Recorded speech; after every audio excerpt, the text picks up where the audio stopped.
हमारे समाज में बहुत सी विचारधारा वाले लोग भी हैं, विभिन्न परंपरा को विभिन्न दलों में अन्यत्र कई जगह उनकी विचारधारा है, तो उनकी विचारधारा को ठेस नहीं पहुंचाना है। लेकिन जैसा कि गीता में कहा गया है, ईश्वर परमः कृष्ण सच्चिदानंद विग्रह अनादिरादिर गोविंदा सर्व कारण कारण। तो इस श्लोक से सब स्पष्ट हो जाता है कि हमें किस पर ध्यान अपना केंद्रित करना चाहिए। सभी देवताओं का नमन है, सभी को मेरा वंदन है। लेकिन एक छोटी सी बात है, बड़ा ध्यान से सुनिएगा। हो सकता है आप इसका विरोध भी करें, क्योंकि अगर एक विचारधारा में हम सब नहीं आएंगे तो हम एक धार में नहीं बह पाएंगे। सभी विचारधाराओं को मिलाने में कोई रस बन नहीं पा रहा। क्योंकि मैं मथुरा जाता हूँ, अन्य जगह जाता हूँ, तो ये चीज़ देखता हूँ तो बड़ा ठेस पहुँचता है। देखो, अगर हम इस कमरे से अभी बाहर निकल जाएं तो अनेक जगह फैल जाएंगे तो लोग पहचान नहीं पाएंगे कि ये कौन बिरादरी के लोग। वही अगर कहीं ब्राह्मण चला जाएगा तो शिखा देख, तिलक देख पहचान लेंगे ब्राह्मण है। पंजाबी है तो देख लेंगे कि पगड़ी है, मुसलमान है तो देख लेंगे टोपी है।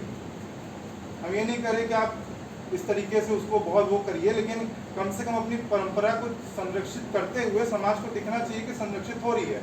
क्योंकि दिख रहा है तभी समझ में आ रहा है, जब दिखेगा नहीं तो कैसे पता चलेगा।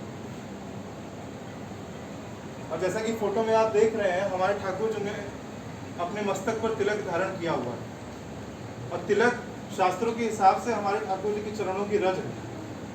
हम सभी आज यहाँ पे बैठे हुए हैं, कितने लोगों के मस्तिष्क पर तिलक है, कितने लोगों के मस्तिष्क पर ऊर्ध्वपुंड्र लगा हुआ है, कितने लोगों ने अपनी परंपरा को यहाँ तक लेके आया।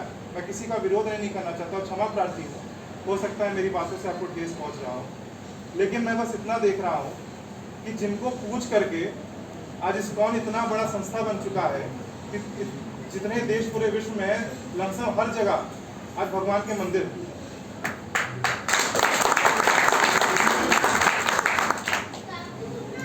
आज अंग्रेज हमारी परंपरा की ओर भाग रहे हैं। मैं किसी जाति विशेष की बात नहीं कर रहा हूं, लेकिन उन्होंने हमारी परंपरा पर अधिकार जमाया हुआ। ऐसा क्यों हो पा रहा है? क्योंकि हम अपनी परंपरा को भूले हुए हैं। कभी कभी मैं जाता हूँ ब्रजमंडल में तो देखता हूँ तो मुझे ऐसा लगता है कि मैं कुछ सामाजिक रूप से नग्न सा हो गया हूँ, क्योंकि मैं अपने आप को परंपरा विहीन महसूस करता हूँ।